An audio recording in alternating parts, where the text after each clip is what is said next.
Oke, jadi di sesi general ini ada pertanyaan apa nih, yuk, yang bisa kita diskusikan kira-kira?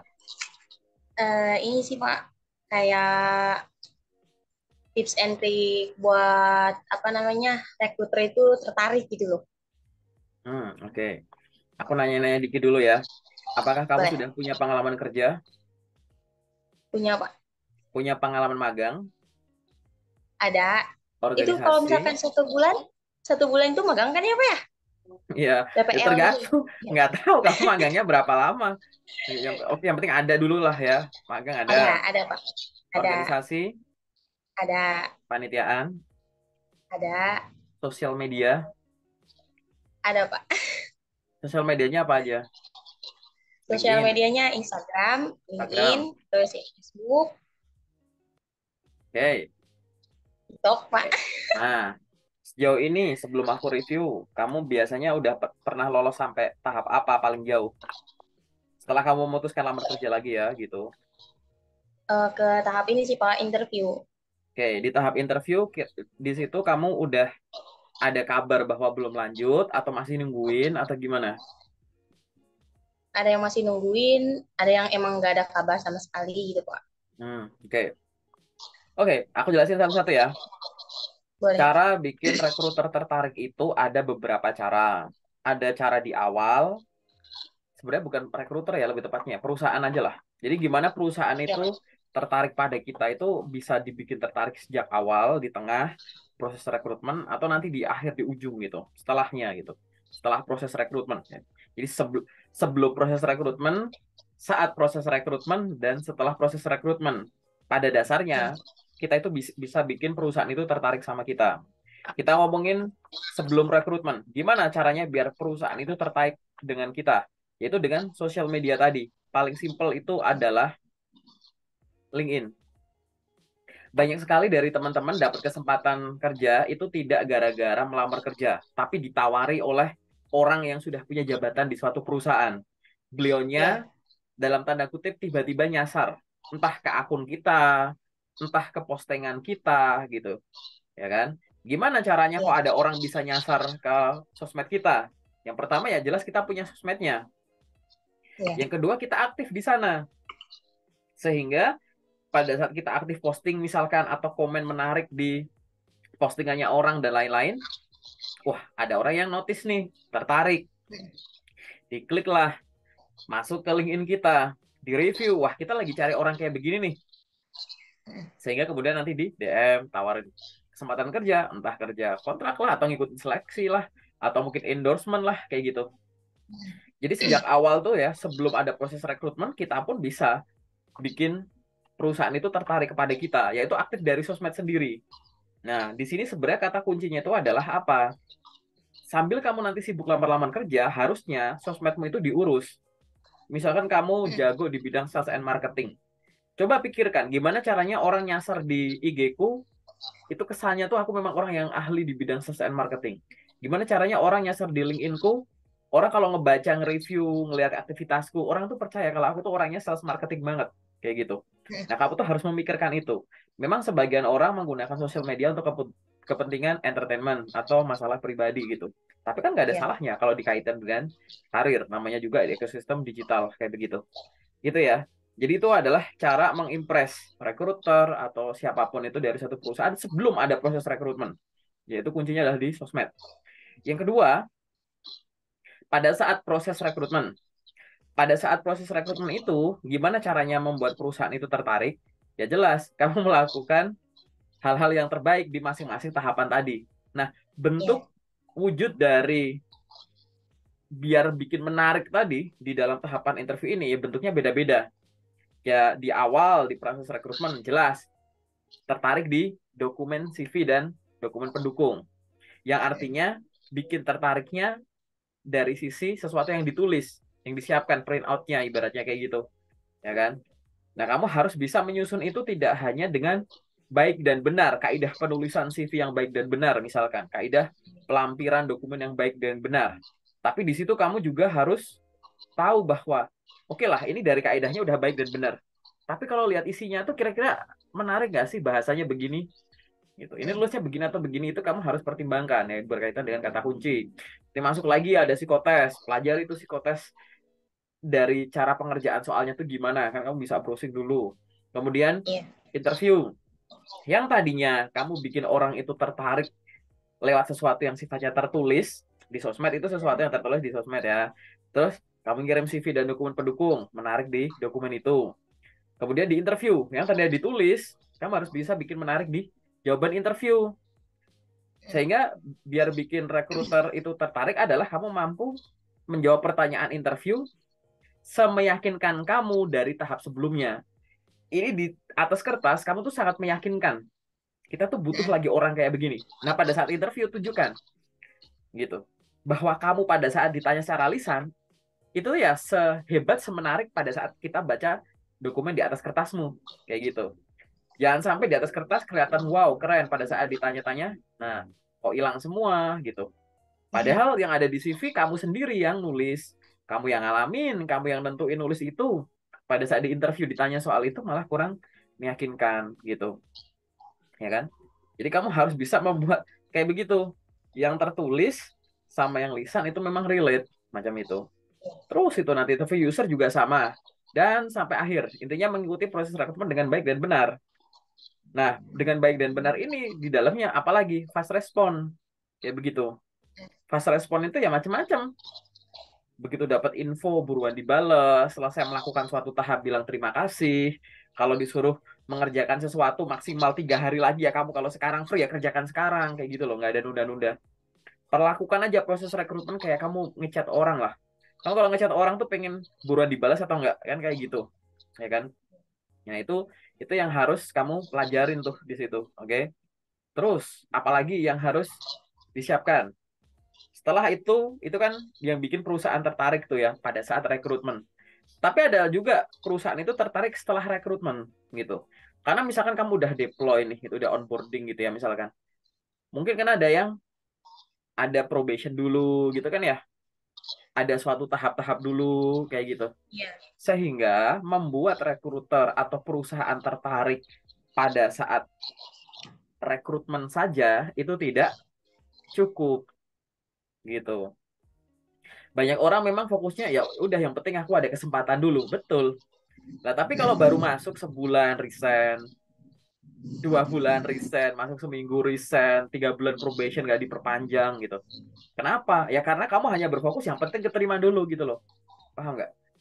Gitu. Iya. Padahal kalau pengen bikin perusahaan itu tertarik sama kamu, kira-kira cuma di awal doang, Pak, setelah rekrutmen atau saat rekrutmen atau setelah rekrutmen, kan semuanya, ya nggak? Iya. Kalau bisa kamu pensiun sampai di akhir di perusahaan itu kan artinya perusahaan merasa kamu tuh berguna banget bagi kita terus gitu ya sampai akhirnya. Begitu. Sehingga mindset kita harus yang jauh ke depan sana. Persiapan saya sekarang tidak hanya untuk proses rekrutmen yang di depan mata, tapi saya akan membuat perusahaan itu terkesan dengan saya sebelum saya lamar ke sana. Anda bisa nyari-nyari, saya bisa ditemukan dengan mudah di sosmed saya. Anda bisa tahu saya orangnya gimana lihat sosmed saya.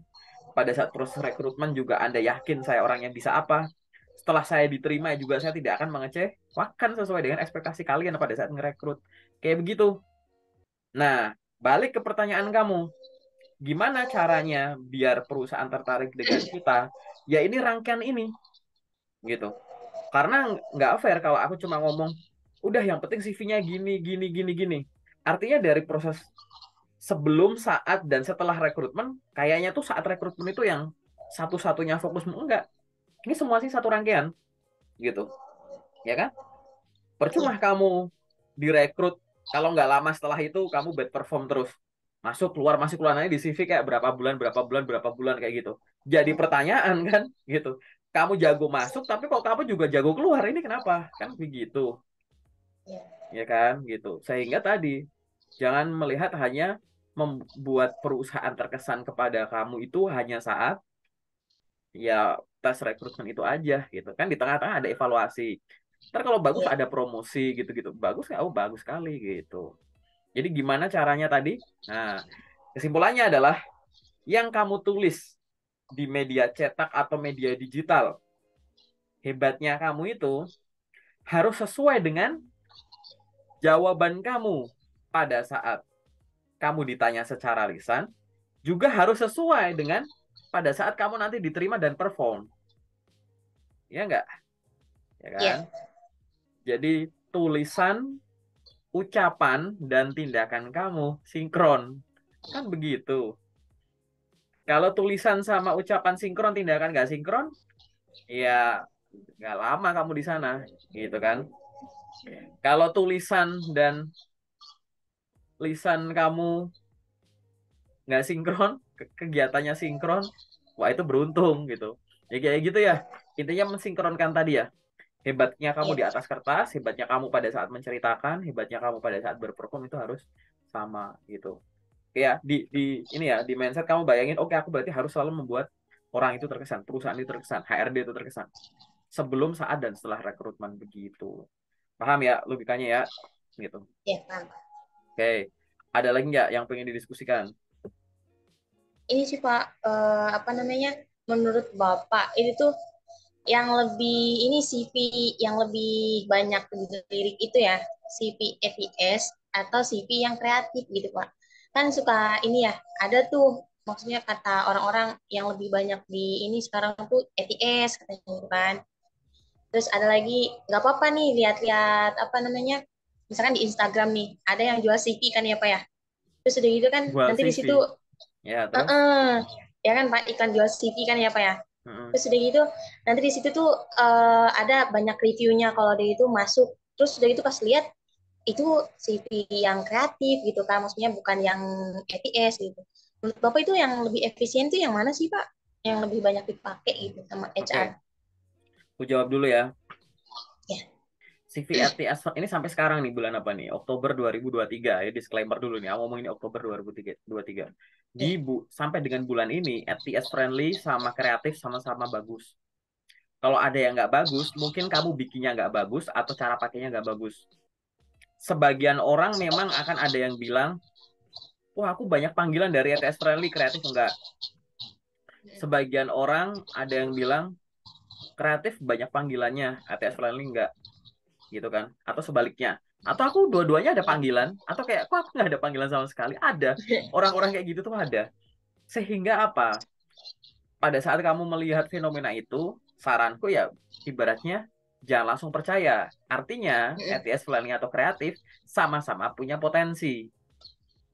Lalu kamu sebagai seorang job seeker, apa yang harus dilakukan? Nah, aku kasih challenge nih, rekap setiap loker yang kamu lamar. Jadi bikin udah Pak. tabel gitu, nomor sekian, tanggal 1, PT perusahaan, PT apa, posisi apa, dapat loker dari mana, ngirimnya via apa, dikirim pakai CV ATS atau enggak, loker tersebut sesuai dengan jurusanmu atau enggak, keterangan, rekap. Iya, Saat kamu sudah punya rekapnya itu, evaluasi secara berkala, tiap minggu, tiap 2 minggu sekali gitu. Oh ini aku udah dalam waktu sebulan ini aku udah ngirim 1000 CV. Wah, misalkan ya kita angka gampang aja, 1000 iya, CV. Dari 1000 CV, 500 ATS friendly, 500 kreatif. Dari 1000 CV panggilan tesku ada 100 misal. Dari 100 panggilan tes, 90 itu CV kreatif. 10 CV ATS friendly. Artinya CV kreatifku itu lebih perform daripada ATS friendlyku. Itu dulu, dapat data itu, ya kan? Terus cari data di tabel itu bisa apa lagi? Dari 1000 lamaran, katakanlah 500 aku ngelamar yang sesuai jurusan, sesuai background pengalamanku. Yang 500 yang beda. Panggilan 100 tadi ternyata 90 juga yang sesuai backgroundku. Pengalaman pendidikan dan kerja. Yang 10 itu yang enggak. Oh, berarti kayak begitu tadi. CV kreatif yang menonjolkan kemampuan ini. Terus lagi, dari tadi kan panggilan kan ada 100. Nah, kamu sumber ngelamar kerjanya ada yang dari website, email, iya, misalkan LinkedIn, website, Jobstreet, Glints, misalkan, LinkedIn, gitu, atau grup WA aku, misalkan. Ada 5 sumber iya, nih yang aku pakai buat ngelamar kerja, gitu. Tapi dari 100 panggilan tadi, katakanlah 30 dari Jobstreet, 40 dari grup WA aku, 30 dari apa misalkan Glints. Padahal sumbernya ada dua nih, ada dua lagi nih. Lah ini kenapa? Yang CV kreatif sesuai jurusan yang aku kirim via LinkedIn kok nggak ada yang kepanggil, kan gitu analisisnya Iya. gitu. Lalu apa yang harus dilakukan? Oh, ini CV kreatif, banyak yang manggil untuk ngelamar sesuai bidang, tapi ngelamarnya via ini. Ya udah lanjutkan, gitu loh. Jadi jangan ibaratnya gara-gara ada orang bilang begini, terus ganti gitu. Ini bagus nih, beberapa bulan yang lalu ada yang nanya, Kak, aku sejauh ini ngelamar pakai CV kreatif. Panggilan Mm-mm. kerjaku banyak. Ini aja aku lagi nunggu hasil dari interview. Masih nunggu banyak. Tapi teman-temanku bilang ganti aja CV-mu jadi ATS friendly. Karena kata teman-temanku sekarang tuh lagi ngetren itu. Menurut Kak Aga gimana? Aku bilang lanjut pakai kreatif. Kenapa? Lah karena dia udah menemukan garis merahnya gitu. Lah kamu Iya. pakai kreatif, panggilan kerjamu banyak, udah sampai interview banyak, masih nungguin. Ya ngapain diganti gitu? Berarti udah bener. Kalaupun mau ada CV ATS friendly, itu buat nyoba aja. Jadi yang udah ada dipertahanin, nah ini coba gitu, biar kamu ada feel-nya. Karena sebagian teman-teman ada yang kadang ngirim CV ini, kadang ngirim CV ini juga panggilannya banyak semua gitu. Di analisisnya kayak begitu lewat data rekap yang kamu rekap. Nah kalau nggak bisa rekap, ya akhirnya kamu bergantung pada katanya Iya. gitu. Pada saat CV kamu pegang dengan tidak pede, ya hasilnya nggak maksimal gitu. Nah kalau kita pakai gambaran-gambaran itu kan ya kita misal kamu mahasiswa nih dari sisi mahanya di mana kalau nggak analisis kayak gitu ya gitu.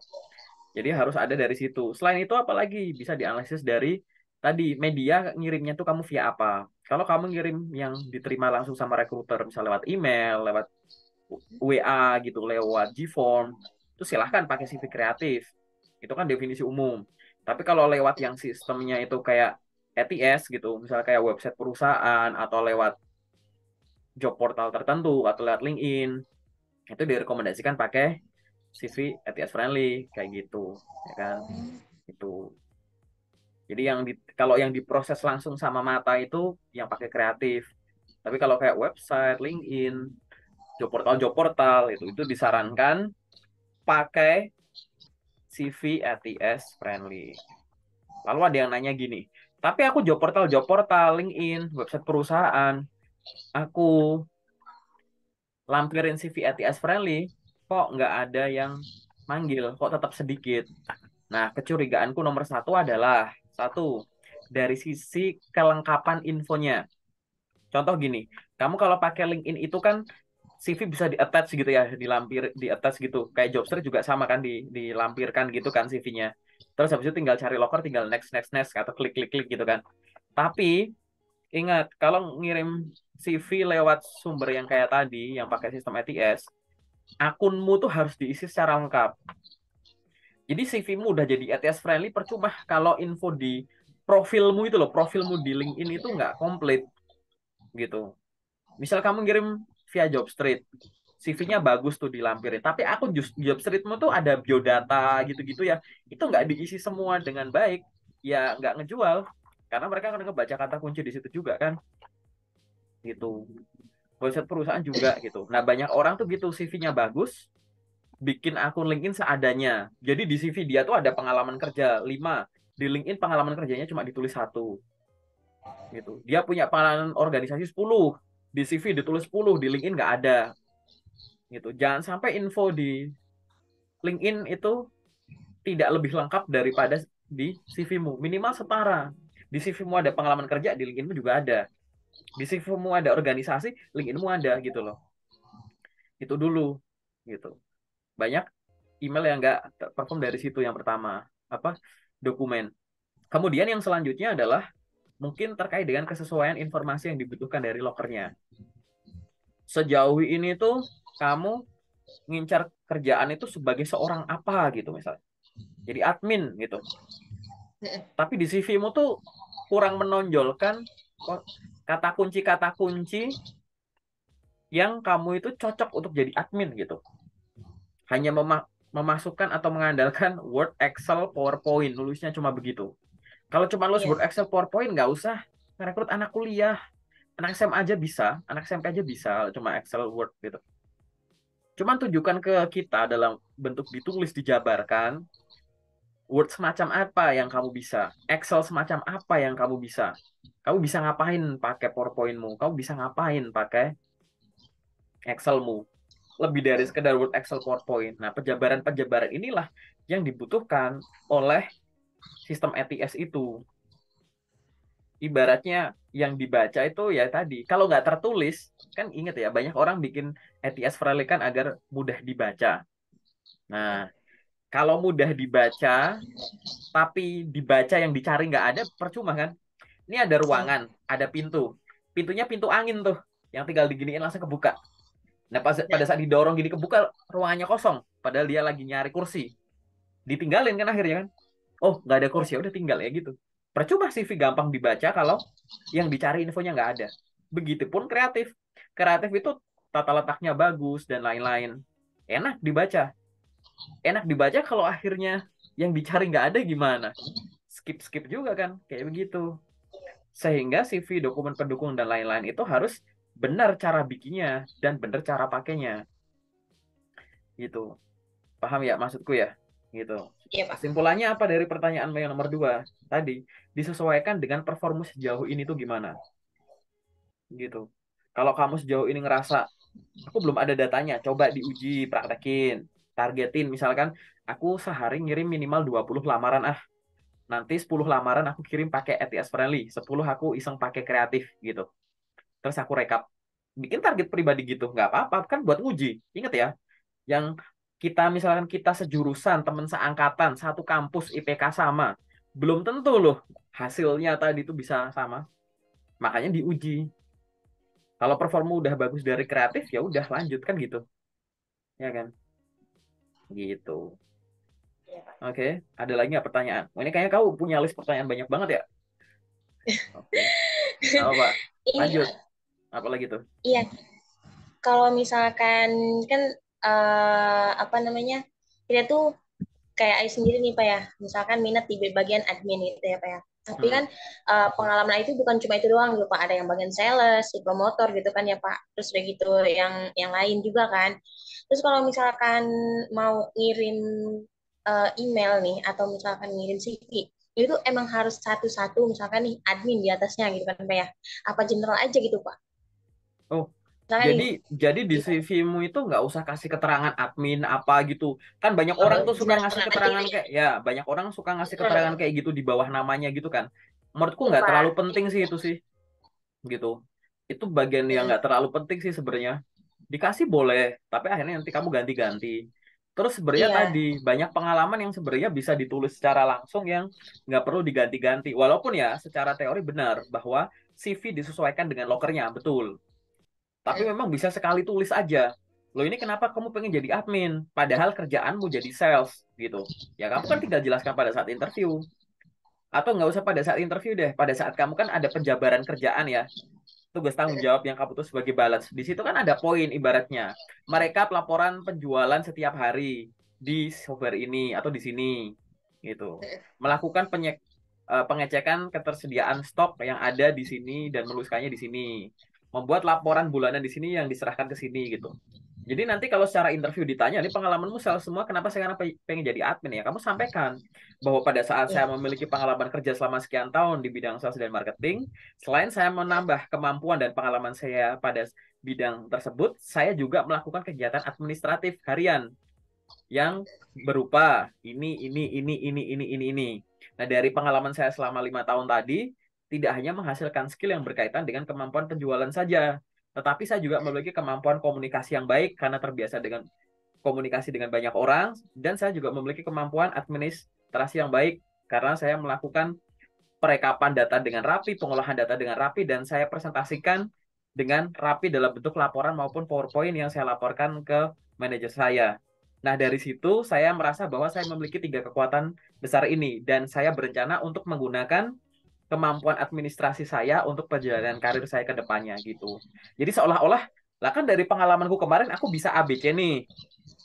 Nah, sekarang aku pengen karirku ke depan tuh nonjolin kemampuan C ku ini, nggak harus yang AB dong, gitu. Seolah-olah kamu mau bilang gitu. Itu tinggal disusun aja di lisannya gitu. Paham ya? Gitu. Jadi Ya. nggak usah ada itu nggak apa-apa. Yang penting tuh CV itu yang penting elemen CV-nya itu loh. Info pribadi, summary-nya, pengalaman kerja. Elemen CV itu ya tadi ya bagian-bagian itu ya. Pengalaman kerja, organisasi, kepanitiaan, skill, achievement gitu-gitu. Kalau yang CV terus ada tulisan ini, ada tulisan ini. Nggak terlalu ini sih. Kan tetap kita cek juga kan. Ibaratnya kita ngeliat nih namamu. Terus tiba-tiba bawahnya ada tulisan admin. Pasti kita ngeliat Ya. bagian lain juga ya. Masa iya sih Iya. admin mana sih gitu. Dan sebenarnya kan nggak usah ada kata adminnya, kita screening kalau di situ kelihatan, oh ini cocok buat admin ya kasih kesempatan kan gitu, ya kan gitu. Dipersimpel aja sebenarnya gitu. Siapa? Oke, apalagi wah, lirikanmu ngelihat ke kertas ini ya kayak masih banyak banget. Oh nggak apa-apa, bebas gitu. Oke, lanjut. Ini, ini sih Pak, itu kan terlepas dari CV ya Pak ya. Nah ini pengalaman sih Pak, pengalaman yang waktu interview. Hmm. Boleh kan Pak ya? Hmm, boleh banget. Nah, Sambil minum boleh loh ya kalau kamu aus. Aku dari boleh tadi Pak. minum-minum mulu terus. Iya Pak, jadi kan eh gini Pak, kan suka bingung ya Pak ya. Kadang kan kalau aku sendiri Pak ya, kalau misalkan nyari info loker, itu tuh kalau misalkan, oh kan minat di admin nih, jadi ngelihat ngelihat nama perusahaan terus udah gitu di apa namanya yang dibutuhin admin tuh sama kualifikasi cuma itu doang Pak, nggak ngelihat dari apa nggak search perusahaan lebih dalam gitu Pak. Nah, nah ketika ada panggilan interview itu kadang bukan kadang sih pengalaman kemarin ya Pak ya. Boleh nyebut ini nggak sih Pak? Enggak, enggak. Oh Pada nggak saat boleh. kamu diundang oleh perusahaan tersebut, apa kendala Boleh. kamu? Kamu kurang bisa menjelaskan terkait apa yang kamu ketahui soal perusahaan tersebut, gitu. Bukan. Oh, Tapi bukan. kayak Salah. Terus kenapa? kayak beda gitu Pak. Nah, yang disebutin kan misalkan nih yang dibutuhin bagian admin, finance, apa-apa gitu kan Pak ya. Nah, ketika kita udah di tempat interview gitu kan ya Pak, itu apa namanya kita mau diarahin ke Oh, yang berbeda oke. gitu. Ya, kamu daftar jadi apa, tapi saat Gitu interview Pak. diarahin jadi apa? Gitu Pak. Itu gimana sih Pak? Di situ Ya, kayak kita biar kita ya, nggak apa namanya ya. nemuin perusahaan itu lagi gitu. Oh, bentar, bentar. Ini beda ya, dibedain antara perusahaan yang itu lagi atau apa yang harus kita temui pada saat kita ditawari posisi lain di tengah proses rekrutmen. Pada saat posisi itu bukan posisi yang kita lamar itu kali ya, gitu ya. Bukan perusahaan tertentu. Kalau perusahaan tertentu ya kamu hafal perusahaannya. Cuman biar nggak ditawarin atau cara menolak atau mengiyakan Pak. atau Iya, pertimbangannya iya. apa kan gitu ya. Ya, Iya, jelasin dulu. boleh Pak. Memang nggak semua sih, sebagian sedikit malahan gitu ya. Ada beberapa perusahaan yang akan mencoba menawarkan suatu posisi lain kepada Mm, kandidat karena beberapa pertimbangan. Misalkan si kandidat ini hasil CV-nya, psikotesnya cenderung untuk ke posisi yang lain dibandingkan yang ini. mm, Dia dibaca oleh HR atau user bahwa dia tuh cocok sebenarnya untuk ke sini. Kira-kira mau nggak ya? Kayak gitu. Sehingga dicoba ditawari. Bisa juga kebetulan juga bahwa pada saat poster lokernya itu dibuka, dibutuhkannya itu untuk posisi A saja. Namun tidak lama setelah proses rekrutmen penyaringan awal posisi A itu dilakukan, perusahaan itu juga lagi butuh orang. Nah, daripada buka loker lagi, udah ini yang lagi di tengah jalan kan banyak nih. Coba ditawari, coba di review, barangkali cocok dan tertarik. Kayak gitu. Mungkin ada lagi. Nah, lalu apa yang harus dilakukan pada saat kamu melihat semacam itu? Di sini kamu atau ditawari itu ya, kamu bisa menjawab dengan cepat atau mempertimbangkannya dulu. Kalau mau versi cepat, dalam tanda kutip gini, aku tuh sejak awal tuh cuma pengen kerja jadi A, aku nggak mau nyoba-nyoba posisi lain, ibaratnya gitu. Paham nggak? Jadi kamu sejak awal iya. udah ada keinginan itu, maka pada saat kamu ditawari, langsung tolak saja tidak apa-apa dengan bahasa yang sopan. Baik Ibu atau baik Bapak, terima kasih untuk penawaran yang ada. Saat ini saya sedang berfokus untuk berkarir menjadi seorang A. Sehingga saya tetap akan apa misalkan berfokus untuk rekrutmen sebagai A gitu. Baik Bapak atau Ibu, terima kasih untuk penawarannya. Namun saat ini saya sedang berfokus untuk berkarir sebagai A. Gitu aja udah cukup juga gitu. Boleh gitu. Kira-kira kamu tertarik nggak? Sama aja jawabannya. Oh maaf, terima kasih Bapak. Terima kasih dulu udah ditawarkan. Terima kasih Bapak untuk penawarannya. Saat ini saya sedang berfokus untuk bekerja menjadi seorang A. Udah gitu aja. Singkat, padat, jelas. Boleh. Tapi kalau kamu penasaran dengan suatu posisi, kamu boleh nanya dulu nggak? Boleh. Gitu. Baik Bapak, terima kasih untuk penawarannya. Mohon informasi terkait dengan posisi B yang Bapak tawarkan tersebut, mungkin bisa sedikit dijelaskan lebih dalam terkait dengan ininya, misalkan gitu. Nah, boleh tuh. Sehingga di situ kamu harus coba bandingin dengan posisi A tadi. Setelah B ini detailnya kamu disampaikan kan, analisis cepat tuh dengan A gitu. Kalau nanti akhirnya kamu setelah dengerin itu tetap maunya A, ya boleh aja jawab aja. Terima kasih Bapak untuk menjelaskan posisi B. Berdasarkan pertimbangan saya, saat ini saya ingin berfokus untuk posisi A. Udah, simple gitu aja. Gitu. Paham ya? Itu Ya, dulu sih. Gitu aja sih. Sesimpel itu sih. Gitu. Tapi, ada nggak sih, Kak, kemungkinan kita nggak diterima kalau kita menolak iya, posisi yang ditawarkan? Ya ada kemungkinan nggak diterima juga ada. Jangankan kalau nggak ditawari posisi lain aja, kan kemungkinan kita cuma dua, lanjut atau enggak gitu kan. Gitu. Sehingga nggak usah takut dalam pengambilan keputusan itu. Paham ya maksudnya ya? iya Pak. Gitu. Itu ya. Oke. Oke. Terus apalagi yang pertanyaan selanjutnya boleh. Kan ini ya, kalau misalkan setahu Ayu ya, Hmm? kalau kita ini lebih ke dalam lagi nih Pak ya, cerita. Boleh. Kok serem ya gitu. Apa tuh? Iya, soalnya bingung gitu Pak. Kan misalkan tentang, boleh nggak bahas tentang gaji nih? Boleh, boleh. Misalkan nih tentang Gimana tuh? gaji. Kan katanya kalau misalnya kita interview, kita itu sebagai apa namanya kandidat, nggak boleh Mm-mm. bahas tentang gaji duluan kan ya Pak ya? Mm-mm. Kecuali emang ditanya apa dipersilahkan untuk apa namanya bahas tentang itu kan sama rekruternya. Mm-mm.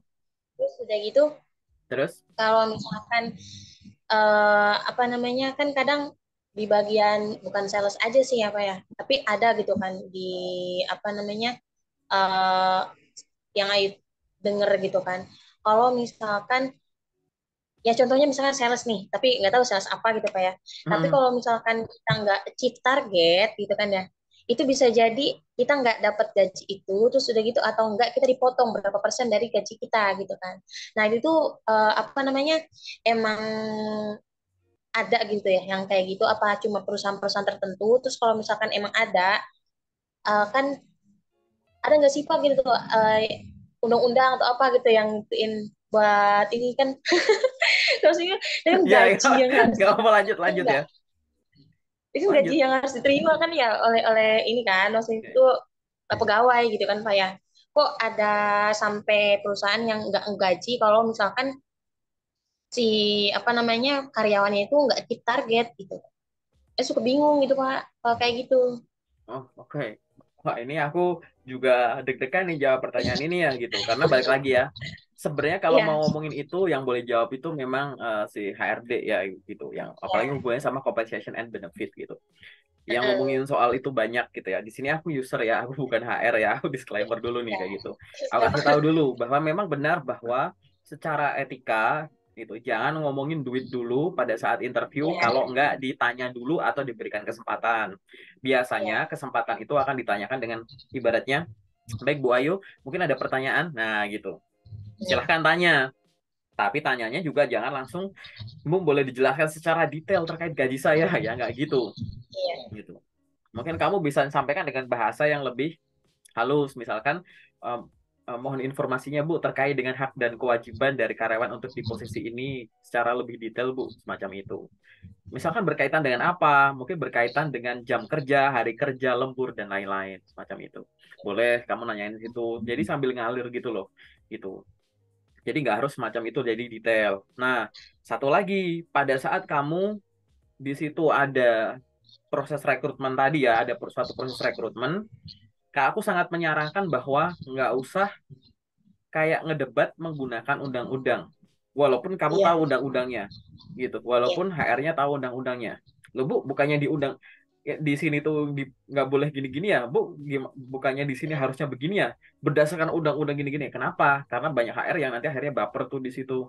Kayak kamu menggurui gitu loh, secara etika aja sih, gitu. Jadi mungkin bahasanya diatur. Jadi nggak usah nyebut undang-undang di depan HR deh, gitu. Yakin aku kamu nanti kurang mendalami ke arah situ. Jadi jangan sampai kayak kamu jadi jago membawa suatu ini gitu ya. Tapi bagus, iya, kamu udah memahami aturan ketenaga kerjaan itu bagus gitu. Tapi kan HR juga bisa kamu ajak komunikasi dengan bahasa yang lain kayak gitu. iya, Lalu terkait dengan aturan-aturan itu sebenarnya, jadi ada aturan yang memang diatur ya gitu. Entah itu UU Ketenagakerjaan kayak gitu ya, dan turunan-turunannya gitu, atau memang yang sifatnya dikembalikan. Jadi terkait dengan ini itu itu boleh yang berasal dari peraturan perusahaan masing-masing gitu. Jadi kayak iya, otonomi gitu loh. Jadi kan ada namanya perusahaan kandidat gitu ya, sama jembatannya namanya regulator gitu. Nah, ini yang kita sebut yang tadi gitu.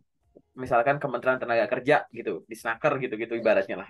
Jembatan antara ini, pemberi kerja dan orang yang bekerja di sana kayak gitu. Ini ada regulator. Nah, tidak semua hal itu diatur sama regulator. Ada banyak hal, beberapa hal yang ibaratnya tergantung kesepakatan dua pihak. Ada yang dikembalikan kayak tergantung peraturan masing-masing perusahaan selama tidak melanggar ini gitu, ada kayak gitu. Jadi ada nggak yang soal gaji-gaji tadi? Nah, gini, komponen compensation and benefit kita ngomongin gaji tadi ya gitu. Gaji ya memang ada yang tetap segitu. Ada yang iya, sifatnya itu kayak bonus, insentif dan lain-lain. Nah, untuk ada yang lain-lain ini kan harus ada syarat dan ketentuan juga dong gitu. Gitu. Misalkan harus achieve ini, menjual ini sekian buah senilai sekian rupiah, kalau kecapai gimana, kalau enggak gimana gitu. Itu memang ada yang semacam itu, dan di dunia sales and marketing kebanyakan memang semacam itu. Dan apakah diperbolehkan? Ya boleh-boleh saja. Karena tadi dua belah pihak yang setuju gitu. Kan sama-sama diuntungkan juga kan gitu. Produksimu melampaui target, perusahaan juga seneng gini gitu, terus ada aturan itu untuk memotivasi ya dia untuk mengeluarkan kemampuan terbaiknya dan kompetisi dengan sesama sales misalkan kayak gitu kan gitu. Kan bagus juga kan, jadi prestasi juga gitu. Jadi ada nggak ada, boleh nggak boleh gitu. Tapi nanti secara lebih detailnya di sesi kedua aja ya biar nggak salah tangkap ya gitu. iya. Oke, cukup paham ya.